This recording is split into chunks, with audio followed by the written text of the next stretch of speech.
Hello to the world and to the kingdom citizens. I greet you in the precious holy name of Yeshua Messiah, Yeshua HaMashiach, who said in his word, John 8 and 32, and ye shall know the truth, and the truth shall make you free.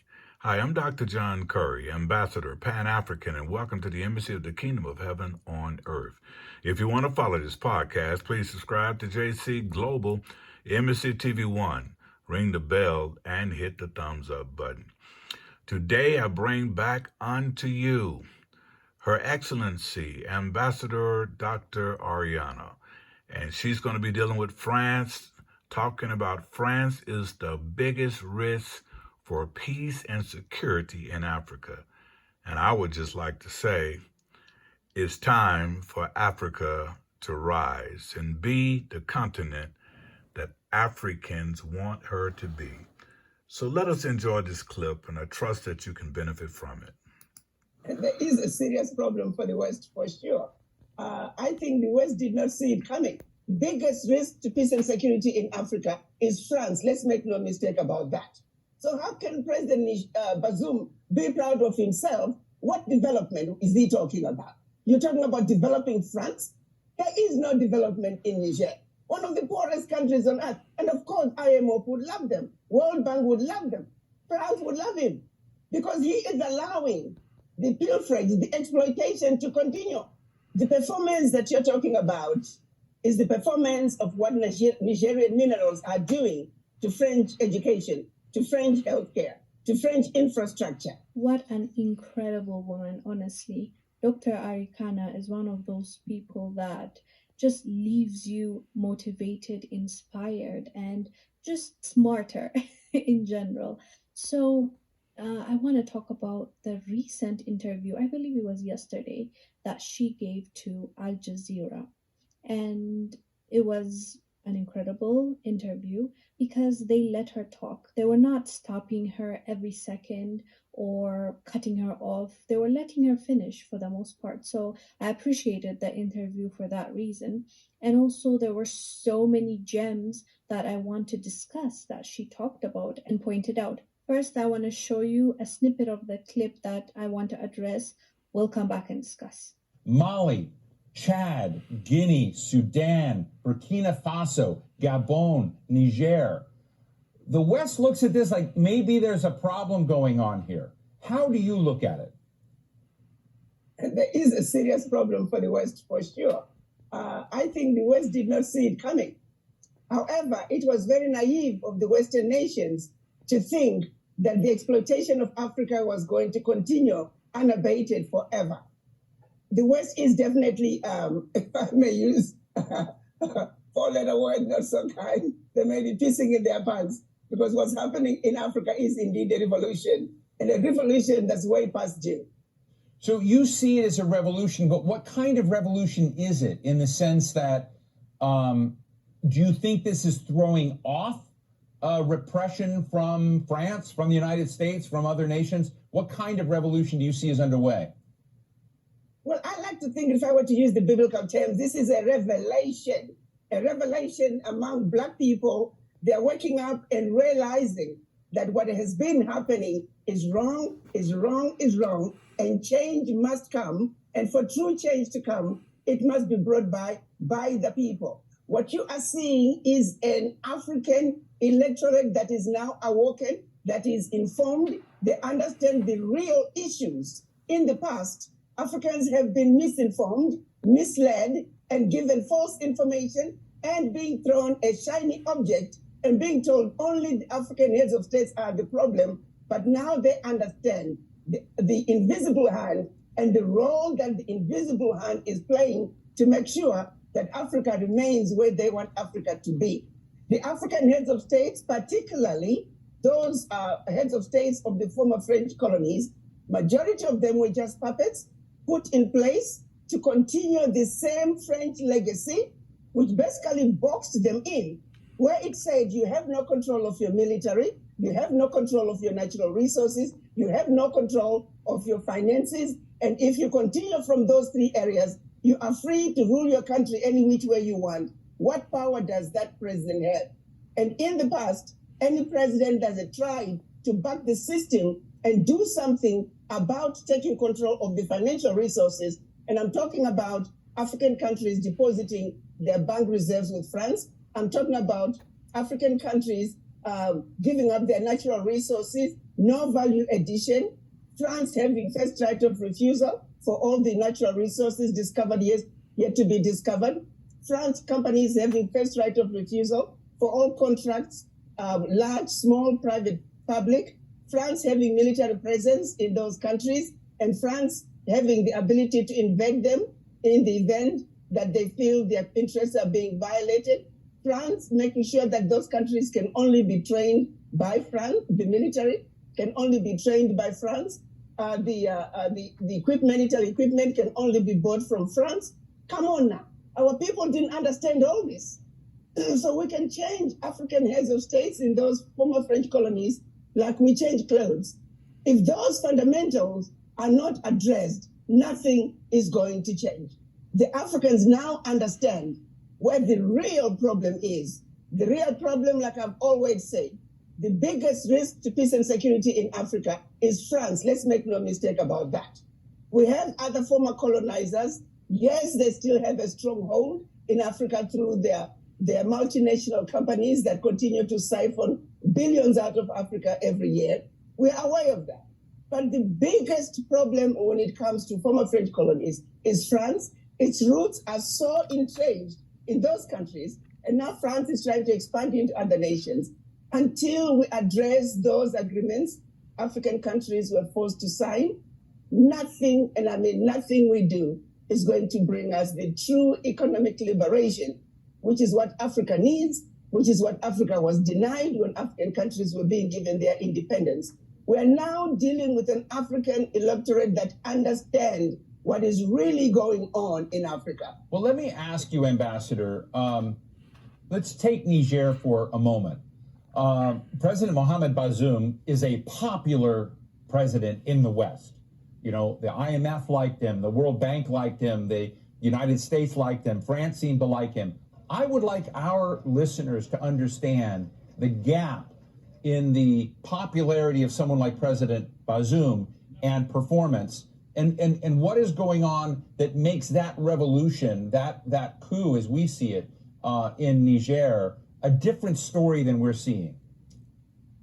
The performance that you're talking about is the performance of what Nigerian minerals are doing to French education, to French healthcare, to French infrastructure. You tell me, why is it that 95% of Nigerian uranium is powering over 30% of France, while over 70% of Nigerians have no electricity? How is that okay? How is even President Bazoum proud of himself with that fact? There is no development in Niamey. I was in Niamey a few years ago when we had the AU summit. It was pitiful to see the level of underdevelopment that Niger has. There is no development in Niger. Let's make no mistake about it. Niger is the second poorest country in Africa, in the world, in fact. So how can President Bazoum be proud of himself? What development is he talking about? You're talking about developing France? There is no development in Niger. One of the poorest countries on earth. And of course, IMF would love them. World Bank would love them. France would love him because he is allowing the pilferage, the exploitation to continue. And that's why the people are rising up to say, if you can't stand up to the bullies and tell them that the exploitation can no longer continue, and look President Macron in the face and say, President Macron, how is it okay that my money, my bank reserves, my natural resources are funding French education, are funding French healthcare, are funding French infrastructure? How is that okay, President Macron? Answer us. Africans in Niger, they want to know. So when you tell me that he is favored by the West, it makes sense. But he's definitely not favored by the people because there is no development. Let's be serious here. Let's stop pushing lies about what's happening. They know the exploitation is happening. It's happening in Niger. It's happening in Burkina Faso. It's happening in Mali. It's happening in every African country. Let's make no mistake about this. We're sick and tired of giving up our lands to Western nations. African children, they need to eat too. African children need to go to school. African children need good healthcare systems. Behind all that abuse, we need to let the Western world know that there are millions of African children who are going hungry, millions of African children who are dying, millions of women, African women who are dying giving birth to another life, millions of African youth who are unemployed, all because the Western world is continuing with the agenda of exploitation, and exploitation of the African continent. That era is over. Well, And we're coming together as Africans and saying, enough is enough. This has got to stop.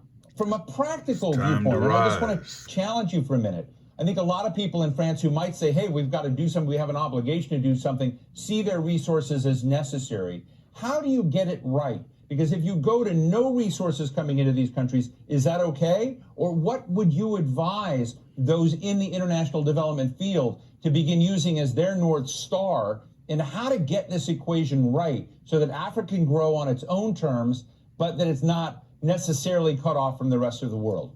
I think that's a very important question you're asking, Steve. We're not asking that the Western countries we should just cut them off. No.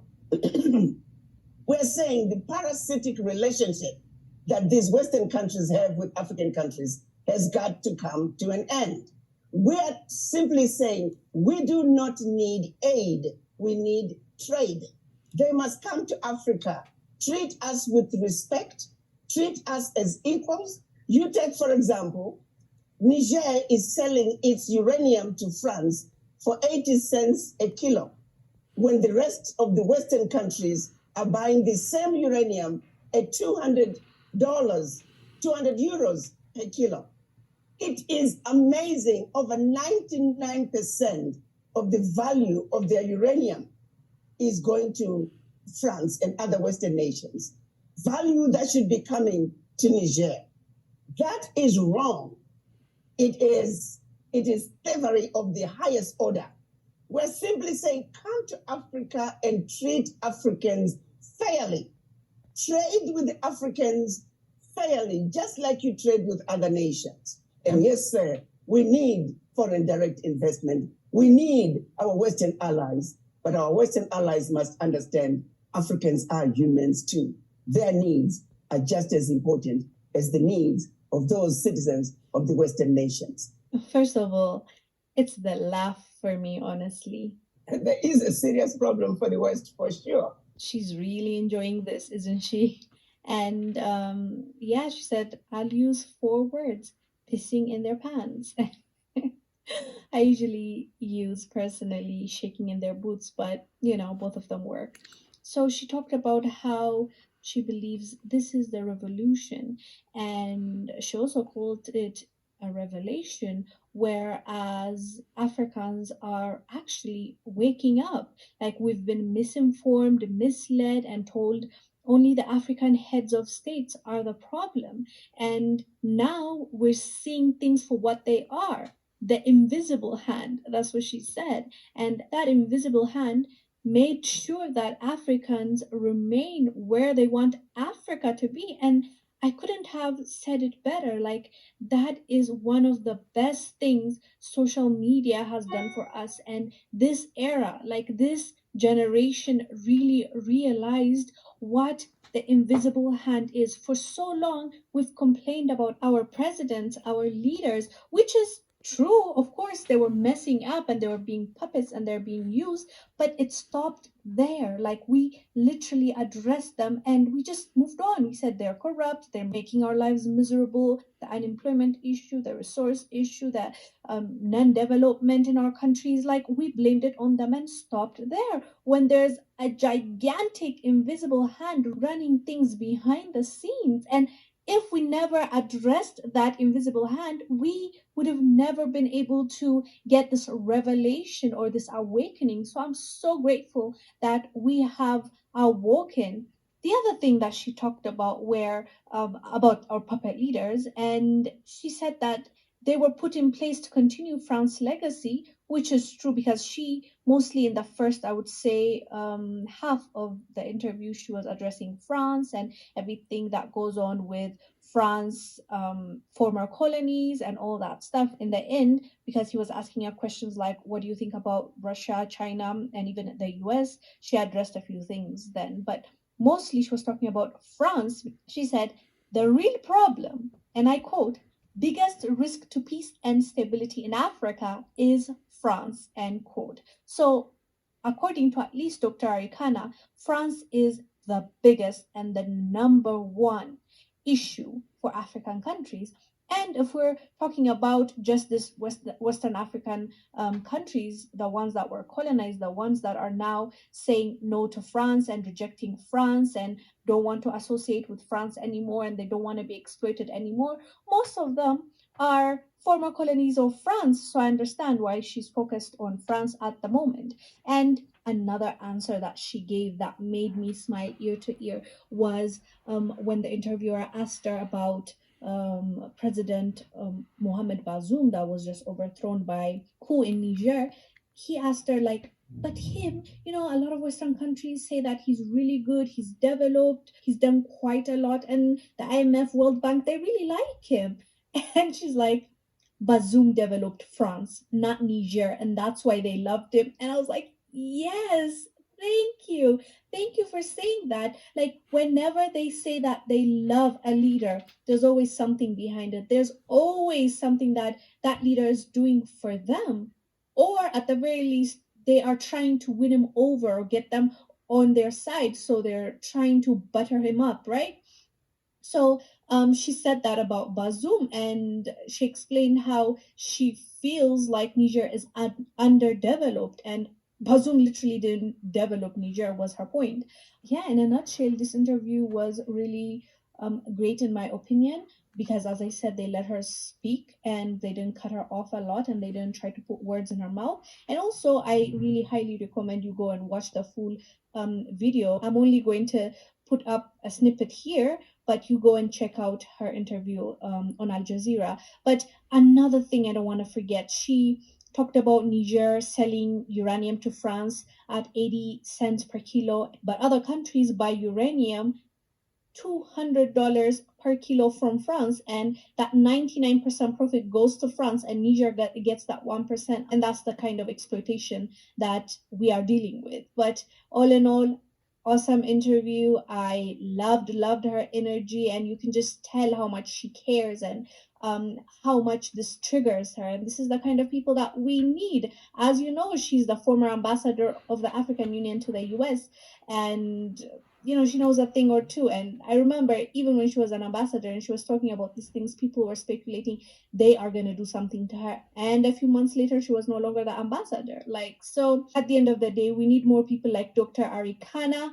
Thank you for caring about us and our people. Hope to see you in a leadership role soon. We love you. And fam, let me know down below what your thoughts are about this interview and also what stood out for you from what Dr. Arikana said. JC Global, MSC TV1.